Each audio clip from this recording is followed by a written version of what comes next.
Creo que necesito permiso de alguien. A ver, sí, a ver, déjame darle permiso. Gracias. Ya debería poder. Ok, vamos. Sí, ya.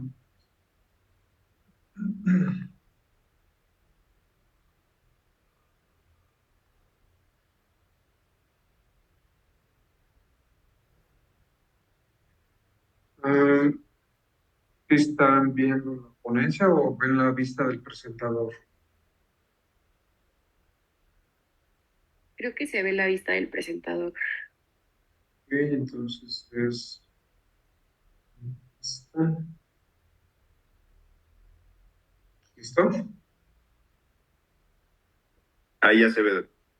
Ok, bueno, muchas gracias. Bueno, yo soy el doctor Alejandro Moreno, soy adscrito del Hospital Central Militar y agradezco mucho al doctor Pacheco por la invitación para compartir estos minutos con ustedes.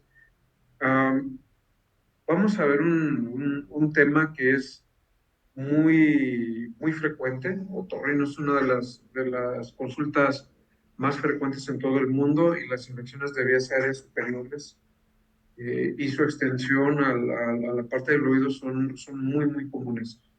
Pero curiosamente, hay alguna cosa especial en esto que a pesar de ser tan frecuentes son muy mal tratadas. Entonces, vamos a tratar de ver en los siguientes minutos la parte de otitis media y la otitis externa, que aunque se parecen mucho, aunque mucha gente los confundimos mucho, el tratamiento es completamente diferente. Las características anatómicas del oído nos hacen a veces confundirnos, pero cuando uno es un poquito acucioso podemos tener bien ubicado cada una de las patologías y dar el tratamiento correcto. Ok, recordemos brevemente la anatomía del oído externo y del oído medio. Sí, en la parte azul tenemos a partir de la membrana timpánica hacia afuera, hacia el lateral, el oído externo.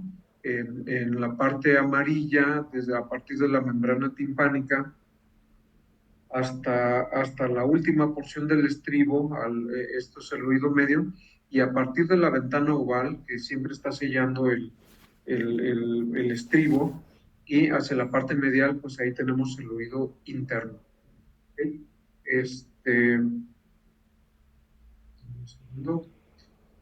Y es, no es tan difícil perdernos un poco en la anatomía del oído, a pesar de ser tan pequeño, pues está repleto de estructuras que debemos conocer. ¿Qué estructuras es importante que identifiquemos en la membrana timpánica? Pues bueno, lo más relevante es la prominencia del mango del martillo, esta pequeña imagen blanca que ven aquí, que viene desde el lumbo o el ombligo de la membrana timpánica, el sentido cefálico, y que termina en una imagen que parece un granito blanco, ¿sí? Superior. Esta parte lo llamamos apófisis lateral del martillo, entonces esta es la parte más relevante. Y por otro lado, el cono luminoso, que lo vemos aquí, marcado con el número 6. Ese cono luminoso es muy relevante para nosotros. ¿Por qué? Esto no es otra cosa más que el reflejo de la luz que utilizamos para explorar el tímpano. Sin embargo, en un tímpano normal, esto se ve en esta posición, en la posición antero-inferior de la membrana timpánica. Esto es un oído derecho, entonces imaginen que la nariz del paciente está en este sentido y la nuca del paciente está en este sentido. Entonces, esta parte es anterior y la mitad hacia acá es la mitad posterior. Entonces, el cono luminoso está en el cuadrante antero-inferior. Y es una de los principales marcadores que perdemos cuando la membrana pierde su estructura normal. Es decir, cualquier inflamación que tenemos, el paciente rápidamente pierde el cono luminoso. Entonces, si ustedes revisan a un paciente y pueden ver, aunque sea rápidamente, el cono luminoso de la membrana timpánica, pueden asegurar, pueden apostar a que ese es un oído normal, ¿sí? Sin embargo, también debemos distinguir otros marcadores de la membrana timpánica, como la pars flácida, este recoveco que ven aquí marcado con el número 1. ¿Sí? A través de la membrana timpánica vemos la prominencia de los huesecillos. Entonces, paralelo al mango del martillo, o aproximadamente paralelo, vemos la rama larga del yunque. Y todavía medial al yunque podemos alcanzar a apreciar en algunas partes las cruras del estribo, ¿sí? Entonces, todo esto tiene su importancia que nosotros lo distingamos. Vemos otros marcadores, como por ejemplo las celdillas del hipotímpano, ¿sí? Esta marca oscura que vemos aquí, la membrana redonda, ¿sí? O tímpano secundario, y hacia adelante vemos otra mancha oscura que corresponde a la entrada de la trompa de Eustaquio. Y todo esto tenemos que ubicarlo nosotros en los cuadrantes de la membrana timpánica. ¿Cómo lo distinguimos? Pues bueno, inicialmente trazamos una línea longitudinal que pasa por el mango del martillo y posteriormente trazamos una perpendicular a ella. Y entonces ya tenemos nuestra membrana timpánica dividida en 4 cuadrantes. Como les decía, este es un oído del lado derecho, entonces esta es la parte anterior, esta es la mitad anterior del tímpano y esta de aquí hacia atrás es la mitad posterior. Y también tenemos dividida en otra mitad superior y en una mitad inferior. Y así entonces dividimos 4 cuadrantes, el cuadrante antero superior, el cuadrante antero inferior, el cuadrante póstero inferior y el póstero superior. Si ustedes se fijan, el cuadrante póstero superior es el que está más lleno de estructuras delicadas que podemos lastimar en un momento dado. Si yo quitara la membrana timpánica, entonces ahora puedo ver con más claridad las estructuras. Entonces vemos nuevamente el mango del martillo, el nervio que nos da la sensibilidad al gusto en la lengua, la cuerda del tímpano, que si se fijan pasa entre los dos huesecitos, entre el martillo y el yunque. Y vemos al fondo el estribo con su tendón, porque tiene un músculo, el músculo estapedial que jala el huesito del estribo y hace que no vibre tanto en unas situaciones de cuando hay mucho ruido para proteger el oído interno del exceso de energía que puede lastimarlo. Entonces vemos también la entrada de la trompa de Eustaquio, celdillas del hipotímpano, como veíamos en la imagen previa, y la ventana redonda o tímpano secundario que está alojada en esta zona, ¿perdón? Entonces esas son las estructuras de mi oído medio, ¿sí? Entonces esta es una imagen de un tímpano derecho, normal, y una imagen en espejo que nos muestra un oído del lado izquierdo. Entonces, vean hacia dónde está orientado el cono luminoso y de esa manera nosotros podemos decir si un oído es derecho, como en este caso que está apuntando el cono luminoso hacia la derecha, y aquí un oído izquierdo donde está apuntando el cono luminoso hacia la izquierda, ¿no? Entonces, como vimos, este es un oído izquierdo, pero si se fijan, este ya no está tan normal. Vemos cierto eritema, cierto enrojecimiento de la pared anterior y del techo del conducto auditivo, ¿no? Este es otro oído, este es un oído del lado derecho, donde apenas se está perdiendo el cono luminoso, pero veo más vascularidad en el lumbo, en el ombligo de la membrana timpánica, más vascularidad siguiendo el mango del martillo y las paredes y el techo del conducto auditivo externo, ¿no? Entonces, ¿qué es la otitis externa? Bueno, la otitis externa es la inflamación de cualquier componente desde el tímpano hasta la porción lateral, hasta llegar al pabellón y el conducto externo. Y esto está siempre muy relacionado con la historia de exposición al agua. Los niños que nadan, recuerden que de hecho esta otitis se llama otitis del nadador. Entonces, otitis externa aguda y otitis del nadador son sinónimos, ¿sí?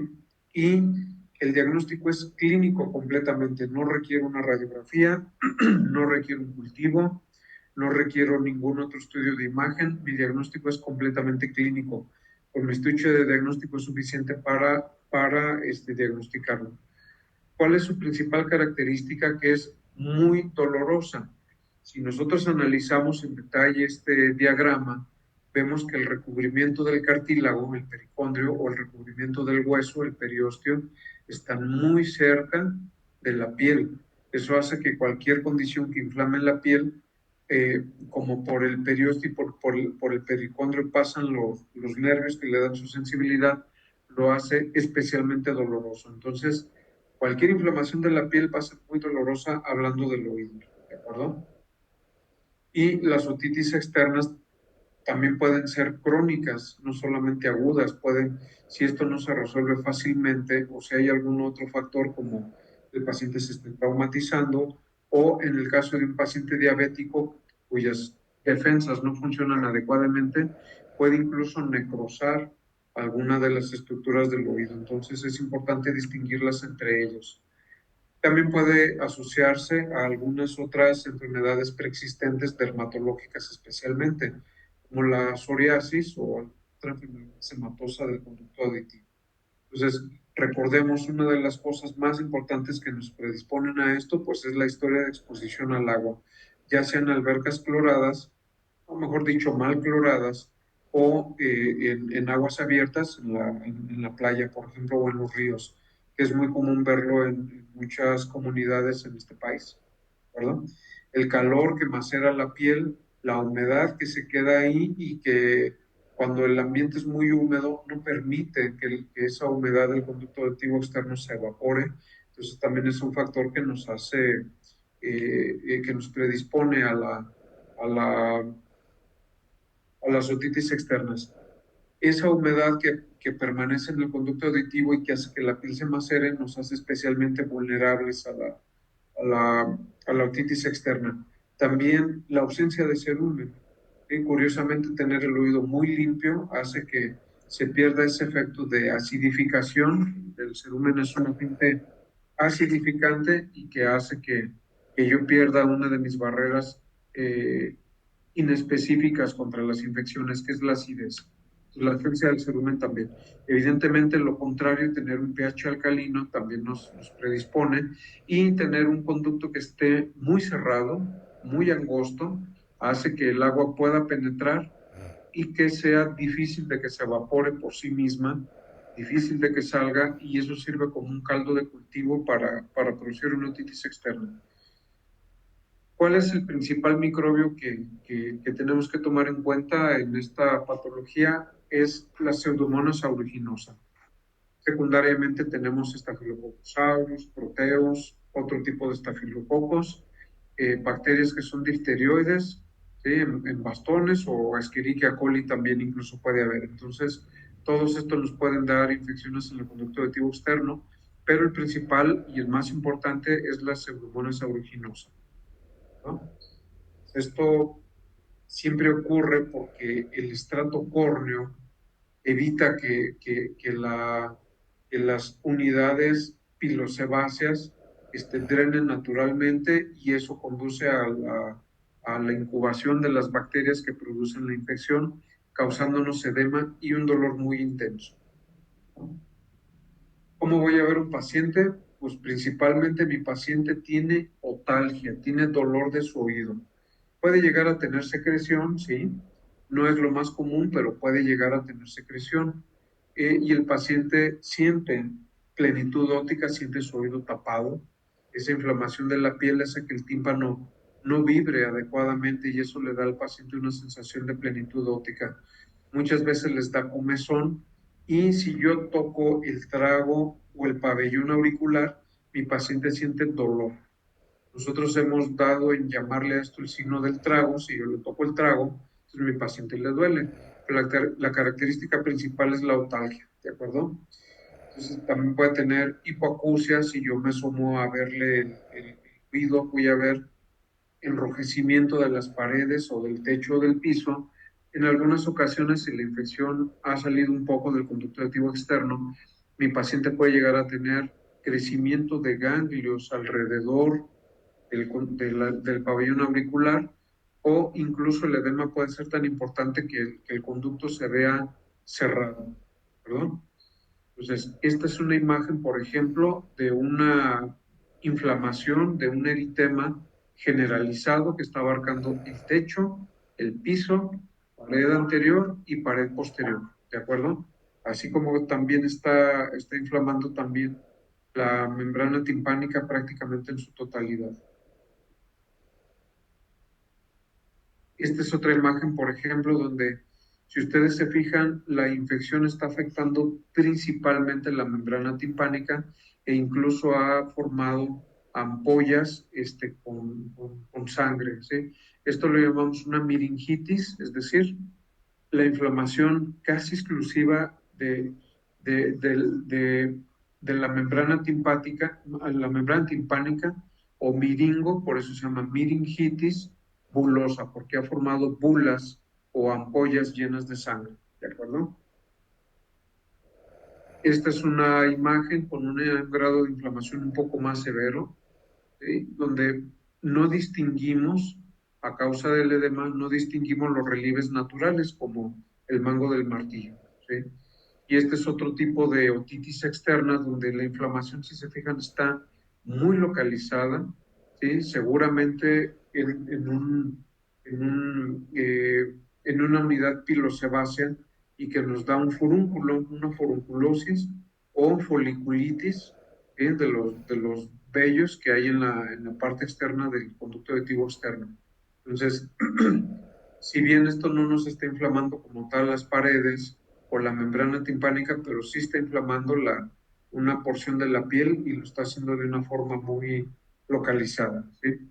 En ocasiones puede uno ver cómo sale secreción de esas otitis externas y en ocasiones puede incluso verse que el conducto aditivo externo está cerrado y a veces nos impide ver hacia el interior y no nos deja ver la membrana timpánica, como también este otro caso, ¿verdad? Entonces, inflamación, estrechez del conducto, secreción en el oído, como esta, ¿sí? Pero la característica principal, nuestro principal marcador, es el dolor. Una vez que nosotros vemos un paciente como este, piensa uno, ok, ¿qué le hago? Y una de las principales tendencias es a darle, como muchas veces se les dice al paciente, un antibiótico muy fuerte porque trae una infección muy fuerte en el oído. Sin embargo, la verdad es que los antibióticos orales o parenterales inyectados no tienen utilidad en este tipo de infecciones. ¿Por qué? Porque la circulación del oído la hace muy propensa a que la distribución de los antibióticos no sea regular en la piel del conducto aditivo externo. De manera que, recuerden, los antibióticos orales o parenterales no son adecuados para este tipo de infecciones. ¿Qué tenemos que darle? Tenemos que darle antibióticos tópicos, ¿sí? Gotas. Las otitis externas se tratan con gotas, no con medicamento tomado y mucho menos con inyecciones. Y evidentemente los antibióticos aminoglucósidos, ejemplo la micacina o la gentamicina, que son los que más al alcance tenemos, están completamente contraindicados por dos razones.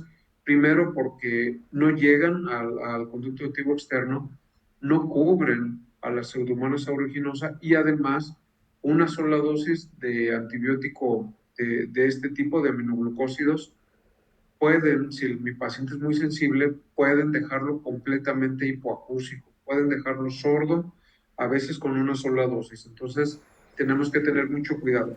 Antibióticos que se usan para otitis externas, gotas, simplemente gotas, no necesitamos otra cosa de medicamento. Pero junto con el tratamiento con gotas, que ahorita lo vamos a ver, también tenemos que aspirar o limpiar en la medida de lo posible el conducto auditivo externo, ¿sí?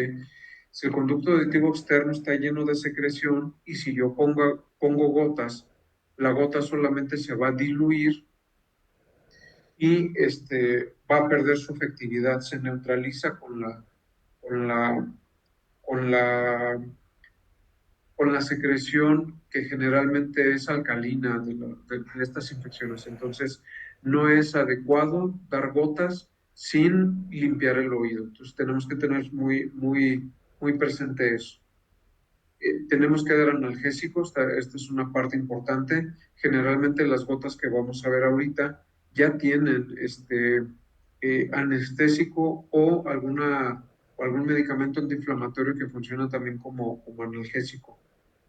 En la medida de lo posible tenemos que poner antibiótico que también sea acidificante del oído.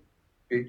Y los principales son la ofloxacino, la ciprofloxacino, neomicina o polimixina B. Vean cómo estos medicamentos, la neomicina y la polimixina, son medicamentos aminoglucósidos. Y esto podríamos pensar que es una contradicción con lo que acabo de decir.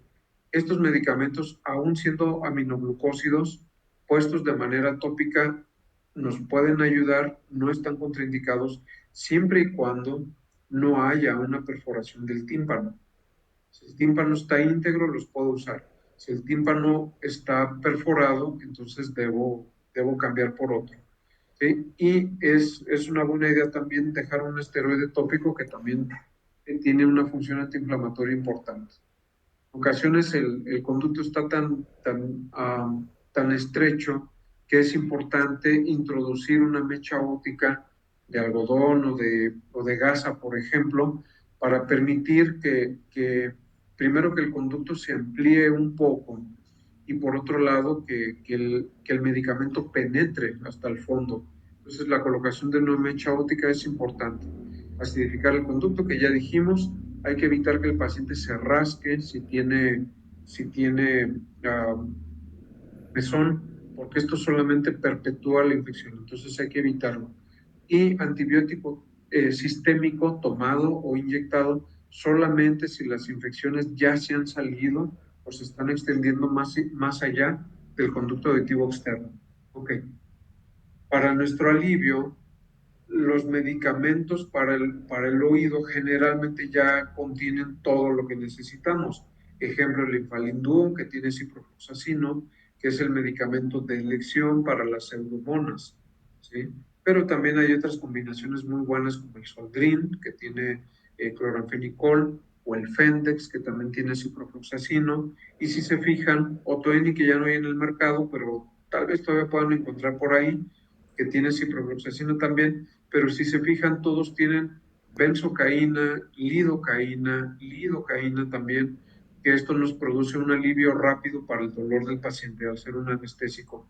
Entonces, casi todos son una combinación de antibiótico con antiinflamatorio con anestésico, ¿verdad? En ese sentido son muy adecuados cualquiera de estos. Estos son los que regularmente usamos en la consulta y son de las alternativas que más fácilmente puede encontrar el paciente para poderse tratar. Esto es una imagen de una mecha óptica. Nosotros usamos una mecha óptica un poco eh, más fácilmente. Déjame correr este video.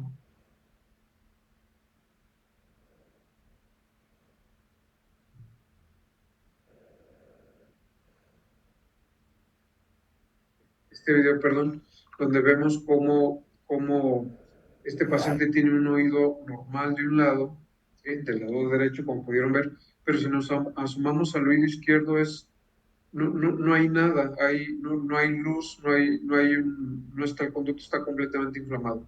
Entonces nosotros ponemos esta especie de mecha óptica, que es un material que se expande, ¿sí? Entonces yo lo meto con mucho cuidado con una micropinza, lo deposito dentro del oído y cuando lo humedecemos con las gotas ópticas, se expande esta mecha para mantener la permeabilidad del conducto y al mismo tiempo permitirme que el antibiótico penetre, ¿verdad? ¿Okay?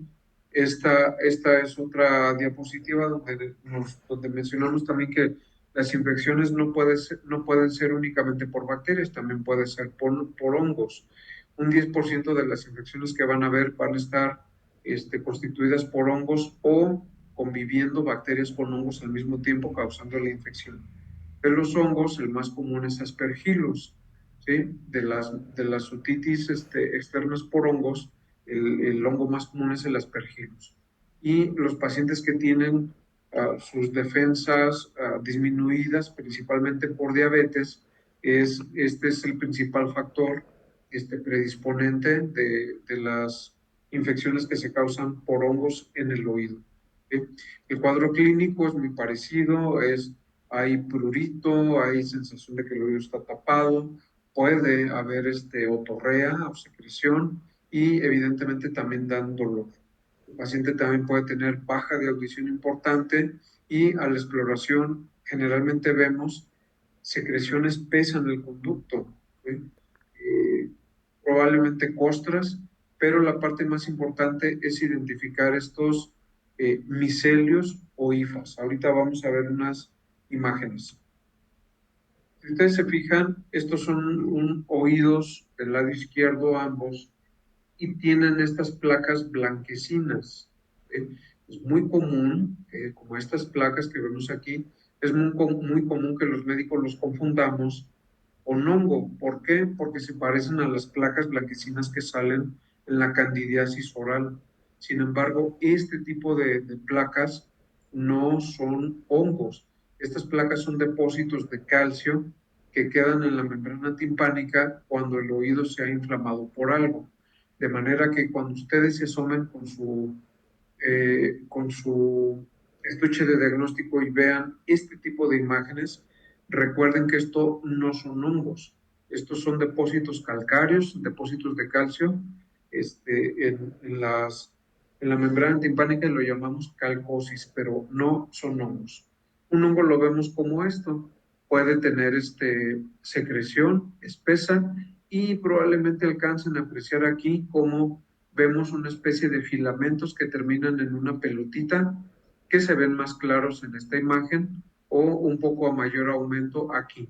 Vean, este filamento que termina en una puntita de color, en una bolita de color, que parecen o recuerdan un campo lleno de dientes de león, estos son hifas, ¿de acuerdo?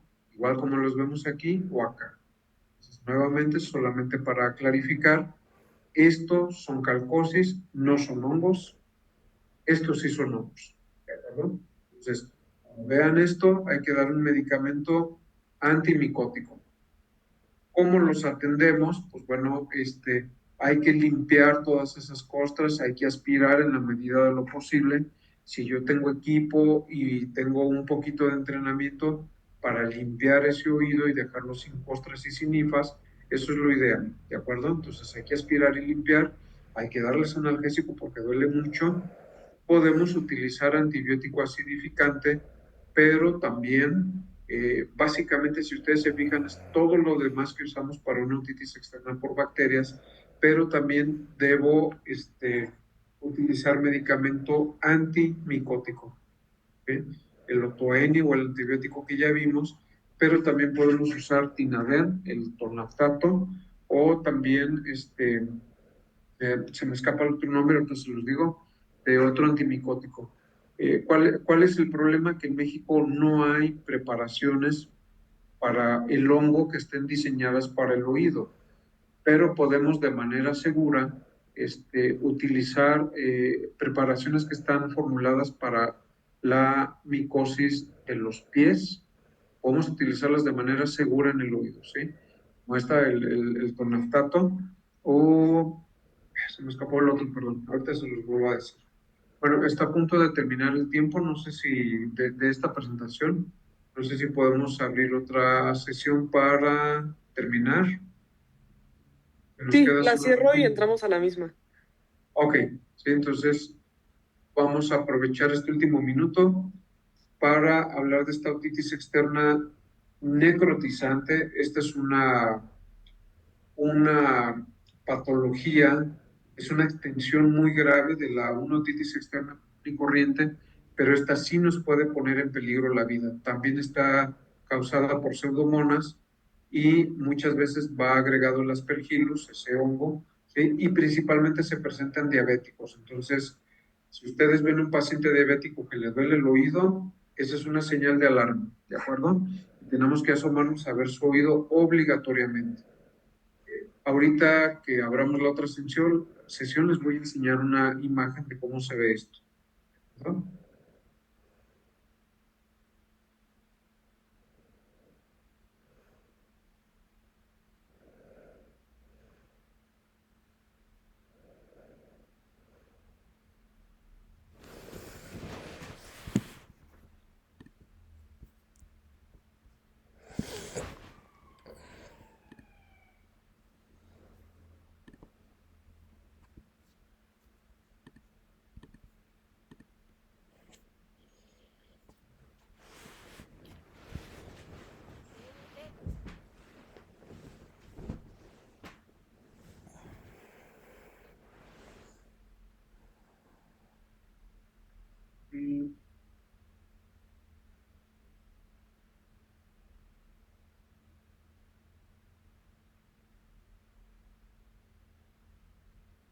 Entonces, si siguen viendo esa presentación, Sí, sí se ve. Bueno, se ve la ¿sí? vista del computador.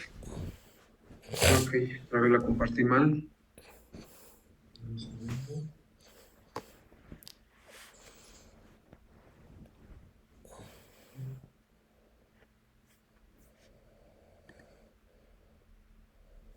¿Listo?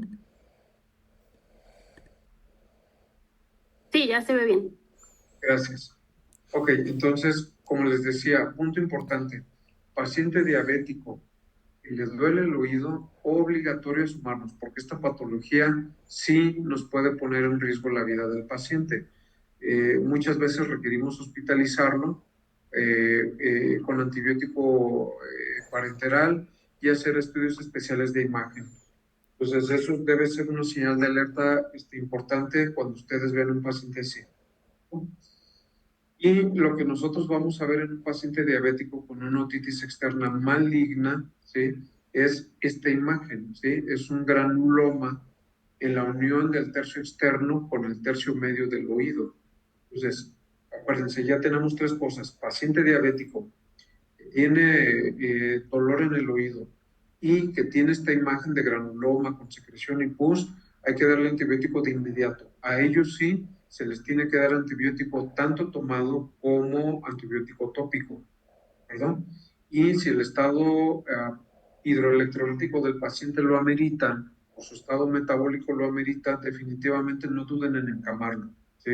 Porque hay que controlar los niveles de glicemia. Si la glucosa está muy alta, perpetúa la infección. Si la infección no cede, se perpetúa el descontrol metabólico, de manera que tenemos que encamarlo para romper ese ciclo, ¿verdad? Casi siempre vamos a encontrar ganglios alrededor del oído que están agrandados. El paciente puede incluso tener trismus, puede tener imposibilidad para abrir mucho la boca porque están afectados hasta los músculos masticatorios. Y sí, el diagnóstico no se limita nada más a la clínica. Tenemos que hacer un cultivo de esa secreción del paciente. En ocasiones tenemos que quitar ese granuloma y mandarlo a estudiar o a cultivar, ¿sí? Y tenemos que hacer tomografía de oídos, muchas veces resonancia magnética, y el estudio que nos va a dar el diagnóstico de precisión es el gamagrama con tecnesio, que es esta imagen que veíamos acá, está, donde vemos cómo en la región temporal del cráneo de mi paciente vemos una actividad aumentada de la actividad gamagráfica, ¿de acuerdo? Entonces eso nos hace el diagnóstico, pero aunque no tengamos el diagnóstico, con la sospecha es más que suficiente para poder encamar a ese paciente y poder empezar a controlarlo, tanto la infección como la Um, eh, aquí recuerden que el tratamiento también es muy importante que sea durante 3 meses o a veces más de antibióticos orales, ¿sí? O a veces parenterales durante todo este tiempo. ¿Sí? Pero es importante recordar que el paciente diabético con una otitis externa maligna, ¿sí? Hay que dejarlo por lo menos 3 meses con ciprofloxacina, ¿de acuerdo? Obviamente siempre consultando con los demás médicos especialistas de medicina interna, etcétera, para poder eh, tener el tratamiento integral del paciente. En ocasiones hay que dar aminoglucósidos, aquí están justificados porque aquí sí está en riesgo la vida del paciente. Es preferible que me quede sin audición a que se ponga en riesgo la vida del paciente. No siempre se requieren, pero si se llegan a requerir, pues también hay que darlos. Casi siempre utilizamos estos medicamentos y nuestra punta de tratamiento es la ciprofloxacina. Es el medicamento que más pueden usar ustedes, sobre todo en etapas iniciales y junto con todo lo demás de controlar la glicemia de manera estrecha. Muchas veces hay que entrar a operar al paciente y a desbridar toda esa zona de infección e incluso muchas veces tenemos que mandar al paciente a cámara hiperbárica para que el oxígeno a altas presiones nos ayude a formar radicales libres que nos ayudan a combatir la infección. ¿Hasta aquí alguien tiene una pregunta o algún comentario?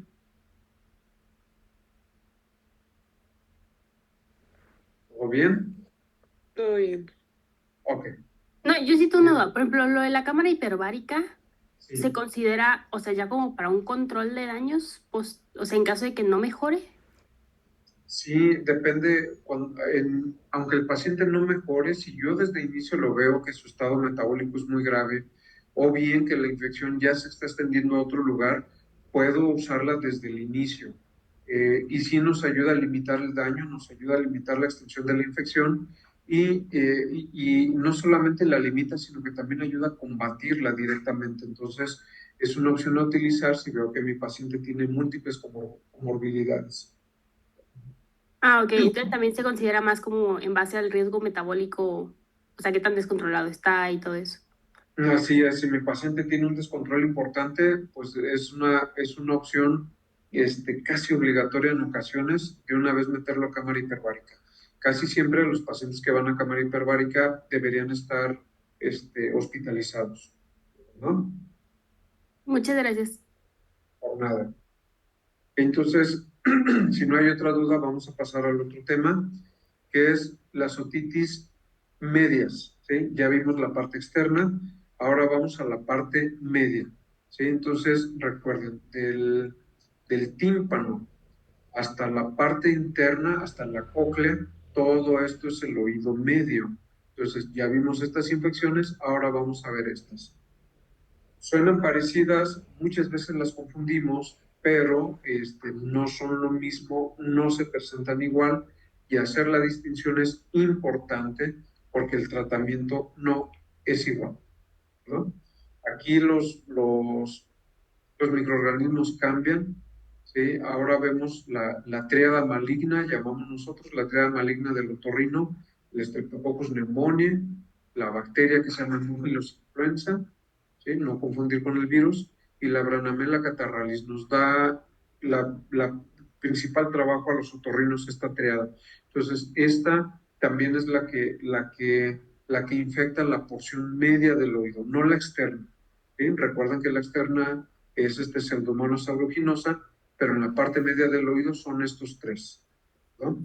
Y cuando la otitis ha permanecido durante mucho tiempo, ¿sí? Cuando tiene unas semanas lo llamamos otitis media aguda, cuando persiste más tiempo, ¿sí? Y genera secreción dentro del oído, ¿sí? Lo llamamos otitis media con derrame, si tiene ya más de 3 meses, o lo llamamos otitis media recurrente si el paciente se cura y le vuelve a dar, se cura y la vuelve a dar.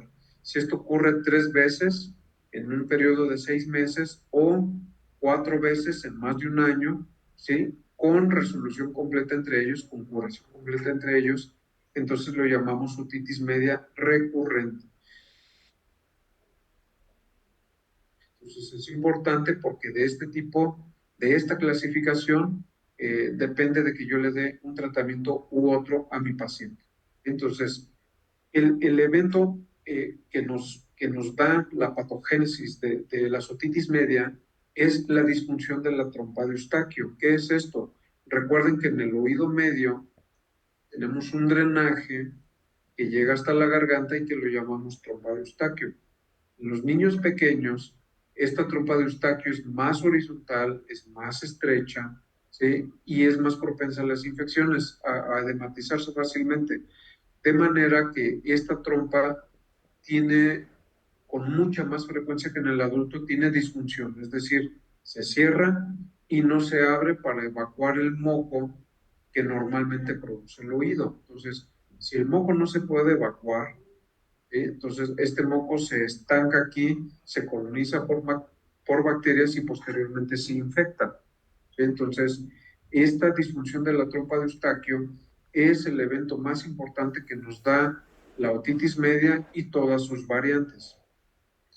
¿Por qué, aparte de los niños pequeños, por qué más puede disfuncionar la trompa de Eustaquio? Bueno, si el niño está expuesto al tabaco de manera pasiva, ¿sí? Si el niño no fue alimentado al seno materno, el estar en contacto con otros niños, como en las guarderías, si el paciente tiene una anomalía cranofacial, por ejemplo, los niños de labio y paladar hendido o algunas otras malformaciones cranofaciales que se acompañan, por ejemplo, en un síndrome de Down, entonces esta trompa de Eustaquio tiende a ser más anormal si el niño tiene hipertrofia adenoidea que cierra la trompa de Eustaquio, o si el niño es alérgico. Entonces, todos estos factores hacen que la trompa de Eustaquio permanezca cerrada, que no se pueda evacuar el moco y que al final ese moco se estanque y se infecte. ¿De acuerdo? ¿Cuál es la diferencia con la otitis externa? ¿Una otitis media puede doler? Sí, sí duele, pero la otitis media duele únicamente cuando el moco se ha acumulado tanto en el oído que el tímpano está tenso. ¿Sí? Antes de eso, antes de que el tímpano esté tenso, la otitis media no duele. Y cuando el tímpano se pone tenso de tanto moco que está acumulado, duele mucho. Y cuando ese tímpano cede a la presión y se revienta y escurre el oído, entonces el oído deja de doler porque el tímpano ha perdido esa tensión. ¿Sí? Entonces, y es un cuadro que afortunadamente cada vez vemos menos, pero es todavía, vemos pacientes que la mamá nos dice, el niño estuvo llorando toda la noche, se llevaba su mano al oído, ¿sí? Y estaba con mucho dolor, o suponemos que con mucho dolor por esos signos, y cuando le salió pus por el oído, cuando se le reventó el oído, entonces dejó de llorar y el niño se le quitó el dolor. Entonces, la otitis media aguda duele solo cuando está a punto de reventar. Antes de eso no duele. Y el niño también le puede dar fiebre, se le quitan las ganas de comer al niño, casi siempre se puede acompañar de infección de vías aéreas superiores y el niño se ve desganado, puede no escuchar adecuadamente, porque esto es difícil que el niño no lo diga, ¿sí? Igual que estos otros síntomas donde el niño puede sentir el oído tapado, pero si es un niño muy pequeño, pues puede que nos lo refiera. Pero si yo me asomo a ver su tímpano con mi estuche de diagnóstico, el niño puede responder si es que tiene dolor, pero yo voy a ver una membrana timpánica abombada. Y cuando el niño es muy pequeño, pues generalmente uno lo ve irritable, no duerme y se toca constantemente el oído. Entonces, estos signos son importantes preguntarlos a la mamá o verlos nosotros directamente en el consultorio, ¿sí? Y cuando el paciente ya tuvo esa otitis media, cuando no se ha infectado el moco, pero todavía está acumulado ahí, a eso le llamamos otitis media con derrame, es decir, el paciente tiene acumulación de secreciones, pero no se han infectado, entonces eso lo llamamos otitis media con derrame. Ahorita vamos a ver unas imágenes. Y esta otitis media con derrame puede pasar asintomática. ¿Sí? Estas otitis medias pueden persistir durante mucho tiempo y hacerse crónicas. ¿Sí? Entonces, y una vez que la otitis media se hace crónica, las bacterias que están implicadas cambian. Ahora podemos tener pseudomonas como en la otitis externa, si recuerdan, y también vemos proteos, estafilococos, hongos, etc. El paciente puede presentarse con salida crónica de pus, sobre todo si se mete a la alberca o al río o al mar, se vuelve a infectar, se reinfecta y nuevamente da otorrea, o si el niño se acompaña de una infección respiratoria superior, también puede volver a darle otorrea. Muchas veces vemos esa perforación timpánica, el niño tiene una hipoacusia conductiva, que eso lo vemos en los estudios de audición, pero muchas veces el paciente cursa sin dolor. Entonces, para que vayamos notando las diferencias entre la otitis externa y la otitis media. La exploración física del paciente es obligada, ¿sí? Siempre tenemos que verlo con miotoscopio, ¿sí? Claro, a nivel de especialidad o en muchas ocasiones ya hay disponibles endoscopios de bajo costo que nos ayudan a tenerlo en el consultorio y que nos ayudan de una manera muy importante a revisar el tímpano del paciente y me permiten incluso tomar una foto y enviarla a otro compañero o algún especialista para rápidamente tener un diagnóstico, ¿no? Podemos explorar la audición de un paciente que ya pueda cooperar a través de diapasones o a veces utilizamos los estudios ya profesionales de una audiometría o medición de las presiones del oído medio que llamamos tímpanometría, ¿no? Entonces podemos ir desde un estuche convencional hasta utilizar microscopios o bien endoscopios y diapasones para la revisión de mi paciente. Estos son los endoscopios de bajo costo que pueden ser adquiridos en Amazon, en AliExpress, para tener imágenes claras. No son las mejores imágenes, es cierto, pero nos orientan demasiado para poder explorar un paciente. Entonces, vamos a revisar un poquito de las imágenes porque es muy importante que ustedes las tengan en cuenta. Esto, como habíamos visto desde el inicio, es una imagen de un tímpano normal y es un tímpano del lado derecho. Recuerden, hacia donde está orientado el cono luminoso, ¿sí? Y vemos todos sus relieves de manera normal, ¿sí? ¿Qué pasa si yo tengo una acumulación de moco dentro del oído del paciente, como lo ven aquí? ¿Cómo sé que tiene moco? Bueno, tiene niveles hidroaéreos, aquí se ve la marca del agua. Espero que la claridad de la diapositiva nos permita ver que aquí está un poco más oscuro que esta parte que está acá. Entonces, este nivel hidroaéreo me hace suponer que aquí hay un líquido que está en la parte inferior por gravedad. Y no solo eso, mi paciente tiene burbujas, como ven aquí. ¿Por qué ocurren burbujas? Porque a través de la trompa de Eustaquio, el paciente cada que hace una maniobra de Valsalva, se suena su nariz, deglute de manera forzada, entra un poco de oído a través de la trompa de Eustaquio y se forman burbujas en el moco que está estancado aquí en el oído. Entonces, esa disfunción tubárica, ese moco que no drena, se acumula en el oído. Y recordemos que a esta imagen, a este moco que está estancado, pero que no tiene infección, vamos, otitis media serosa, ¿de acuerdo? Como si esto fuera suero. Entonces, otitis media serosa, que puede pasar asintomática, ¿de acuerdo? Y de aquí tenemos dos caminos. Si ese moco que está acumulado sigue ahí sin drenar y se coloniza y se infecta, ahora ya no está como moco, ahora si se fijan se forma pus. Nuevamente tengo un nivel hidroaéreo, pero ahora este líquido que está aquí ya no es moco, ahora es pus. A esto es a lo que le llamamos otitis media. Esto es una otitis media bacteriana. En la etapa previa todavía no era pus, era solamente moco. Entonces, otitis media serosa, ¿sí? Y otitis media bacteriana, ¿no? ¿Qué pasa si esa obstrucción, esa trompa de Eustaquio no se destapa? Pues la cantidad de pus sigue creciendo y ahora ocupa toda la cavidad timpánica, ¿sí? Y nuevamente, si esa otitis media, si esa disfunción tubárica sigue sin resolverse, cada vez se acumula más y ahora tengo una membrana timpánica tensa. Vean cómo está todo esto protruyente, cómo está abombada, ¿sí?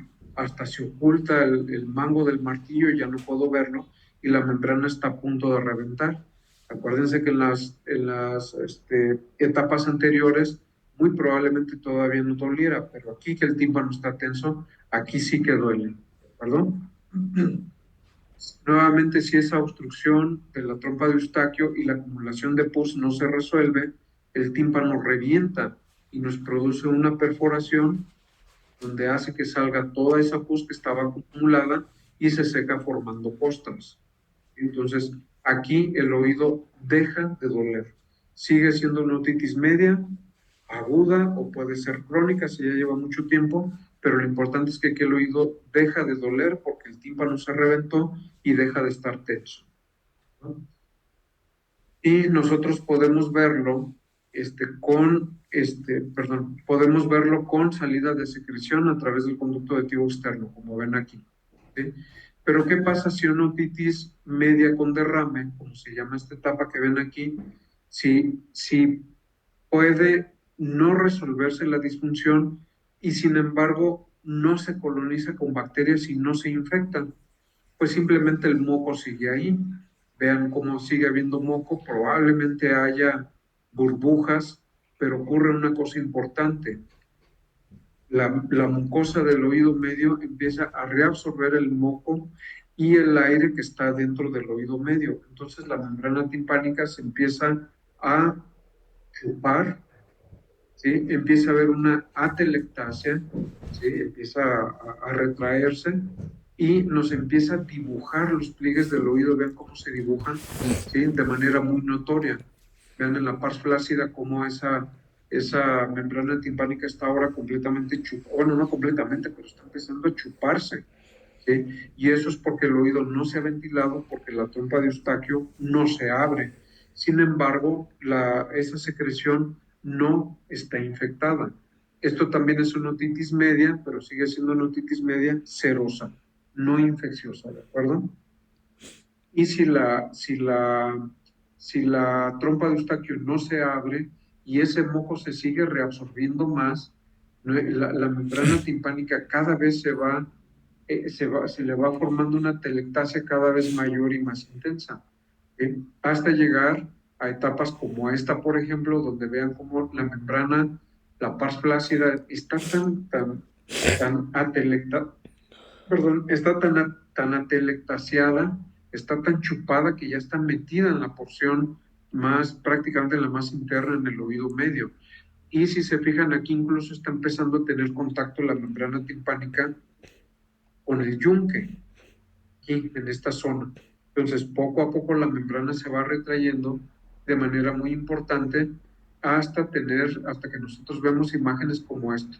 Entonces, a esto lo llamamos atelectasia de la membrana timpánica y es resultado de un moco que no se reabsorbió, no se infectó y empezó a reabsorberse de manera importante hasta que dejó la membrana toda atelectasiada. Y vean en las últimas etapas de esta atelectasia, vean cómo la membrana está prácticamente forrando el yunque, el estribo, su tendón y las ventanas que habíamos visto en una imagen de al inicio. Y aparte vean cómo hay aquí calcosis en esta membrana timpánica, ¿no?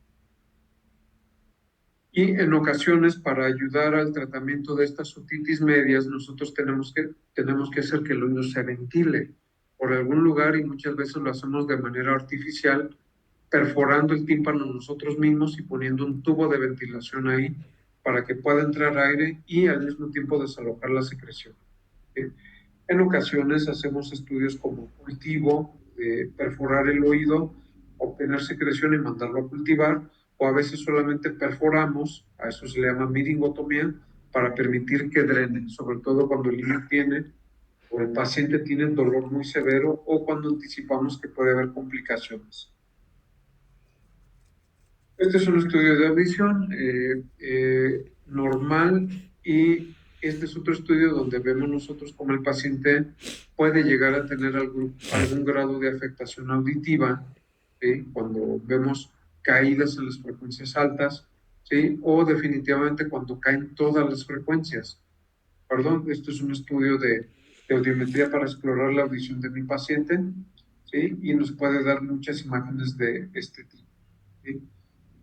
¿Cuál es el tratamiento? Esto es una cosa muy importante que también quiero hacer énfasis y que ustedes deben también tener en su nota de perlas para tratar a estos pacientes. ¿Por qué? El tratamiento de elección para la otitis media aguda es la amoxicilina sola. No necesitamos amoxicilina con clavulanato cuando el paciente viene de primera vez y no le han dado otros tratamientos antes. Cuando el paciente ya le han dado tratamientos antes, probablemente sí requiramos darle amoxicilina con clavulanato. Pero si viene virgen al tratamiento, entonces podemos empezar con amoxicilina. ¿Cuánto? Y aquí quiero que hagan una reflexión. La dosis va de 80 a 90 miligramos por kilo por día, máximo en un paciente. Entonces, imagínense, ¿quién quiere contestarme esta pregunta? Si mi paciente pesa 35 kilos, ¿cuánto debo darle de amoxicilina en un día? 30 kilos, vamos a redondear. Si mi paciente pesa 30 kilos, ¿cuánto debo darle de amoxicilina en el día? Le quiero dar la dosis tope, que son 90 miligramos por kilo. ¿Alguien quiere 2700, participar? doctor. 270. 270. Ajá. 270, ¿qué, doctor? Al día, entonces serían 135 cada 12 horas. Pero a ver, ahí nos falta un cero porque Sí, doctor, si yo le doy... según yo son 2700 miligramos, ¿no? ¿Son cuánto, perdón? 2700. Exacto, 2.700 miligramos al día. O sea, lo tengo que dividir en 2 o tal vez 3 tomas al día. Si yo le tengo que dar 2.700 miligramos a mi paciente y los divido entre 3, ¿cuánto le tengo que dar al día? 900 miligramos, doctor. 900 miligramos por toma a un niño que pese 30 kilos. ¿Se fijan? Es una dosis que aparentemente es muy grande, ¿sí? 900 miligramos tendríamos que darle 2 tabletas de 500 miligramos a un niño que pesa 30 kilos, que generalmente va a estar entre los 3, los 4, los 5 años, ¿sí? Si ustedes platican esto con un pediatra, les va a decir que es muchísima dosis. Sin embargo, es la dosis recomendada, es la dosis tope recomendada, ¿de acuerdo? Entonces, si ven a un niño con una otitis media, sobre todo que tiene potencial para complicarse, no duden en darle dosis altas de amoxicilina. La dosis tóxica de la amoxicilina son aproximadamente como 15 gramos para un niño, de manera que darle 3 gramos en un día no le va a hacer nada. Perdón, nada de toxicidad me refiero. Entonces, pero esto es un tema de debate siempre con los pediatras. Ellos siempre prefieren ir de dosis pequeñitas y si no mejora, pues ir subiendo. Y la verdad es que nosotros preferimos que si el niño ya lo veo, que tiene mucha molestia, tiene demasiada inflamación, tiene potencial para complicarse, me voy directamente a la dosis alta.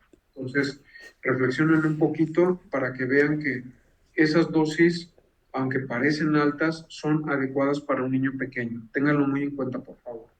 Si mi paciente es alérgico, ¿qué le doy? Pues bueno, le puedo dar eritromicina. Es la siguiente opción lógica para este tipo de niños. Y si no, le puedo dar cefalosporinas. Le puedo dar cefaclor, ceftinir, cepodoxima, etcétera, ¿sí? Y como les decía, si mi paciente tiene antecedente de que ya ha sido tratado antes, entonces le doy amoxicilina con clavulanato a esta dosis de 20 a 40 miligramos por kilo por día.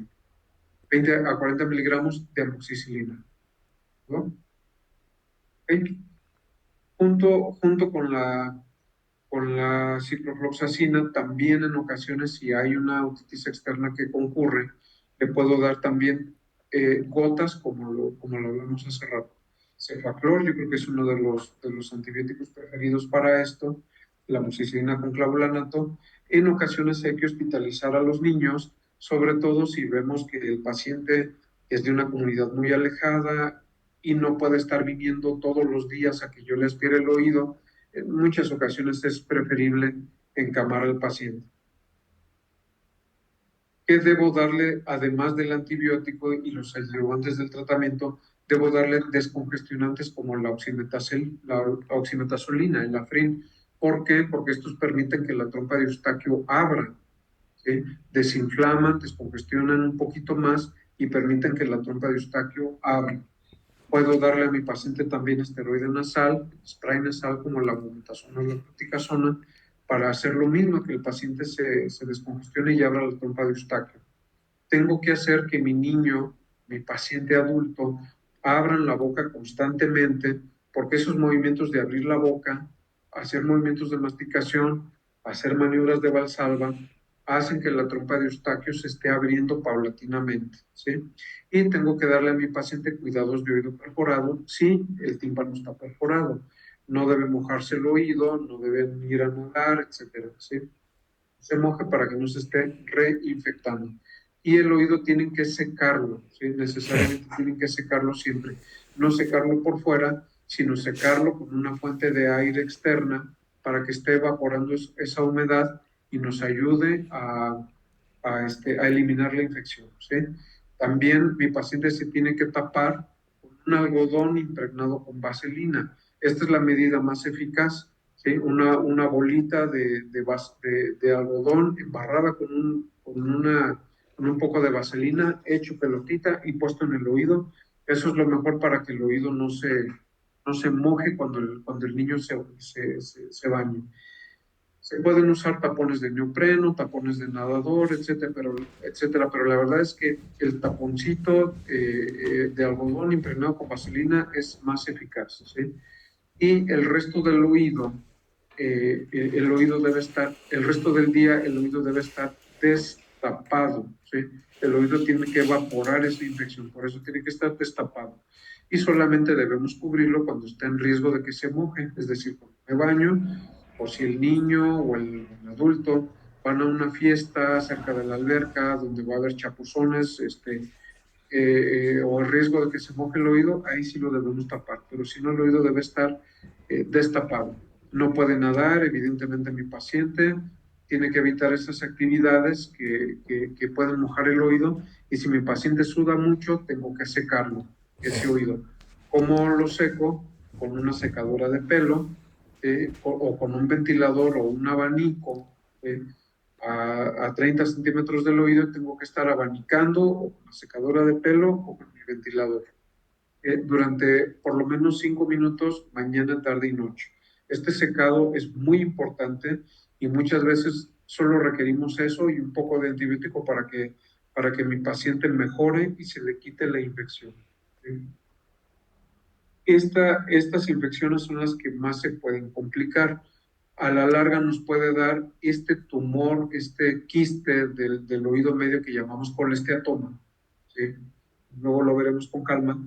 Nos puede dar una mastoiditis coalescente, y esto no es otra cosa más que una infección que disuelve el hueso de la mastoides. Recuerden que la mastoides tiene una estructura que recuerda un panal de abejas con muchas celditas, y una mastoiditis coalescente es una infección que ha roto todas esas trabéculas de hueso dentro del oído y nos ha dejado una cavidad mastoidea gigante, ¿sí? Y nos puede dar también un absceso de Bezold, que es cuando ese absceso ya también rompió la pared de la mastoides, como vemos en este caso, y ahora esa pus drena hacia el cuello del paciente. Nos puede dar una infección hacia el interior del cráneo, como hacia la porción petrosa o ápice del hueso temporal, y nos da una petrocitis con un síndrome de Gradinego, con parálisis de dolor retrocular, parálisis de los músculos extrínsecos oculares, ¿de acuerdo? Nos puede dar una parálisis facial o una laberintitis, que es el otro nombre que le damos a la otitis interna. Recuerden, ya vimos otitis externa, esta es la media, pero también nos puede dar una otitis interna o laberintitis. Puede incluso llegar a trombosar las estructuras vasculares del cráneo, con una trombosis del seno sigmoide, y evidentemente se puede complicar con varias formas de neuroinfección, como meningitis, abscesos cerebrales, etc. Y el niño que no escucha, si no escucha adecuadamente los sonidos, le va a costar trabajo reproducir esos mismos sonidos en el lenguaje, y por tanto nos puede dar ese retraso en el desarrollo del lenguaje si el niño no escucha. ¿Okay? Con esto pues terminamos el tema de otitis externa y otitis media, y nos quedan unos 5 minutos para preguntas. Si alguien tiene una pregunta, siéntase con la confianza. Si quieren que repitamos algo rápidamente, avísenme por favor para poder ver esto. ¿Hay alguna duda? ¿Alguien quiere comentar algo?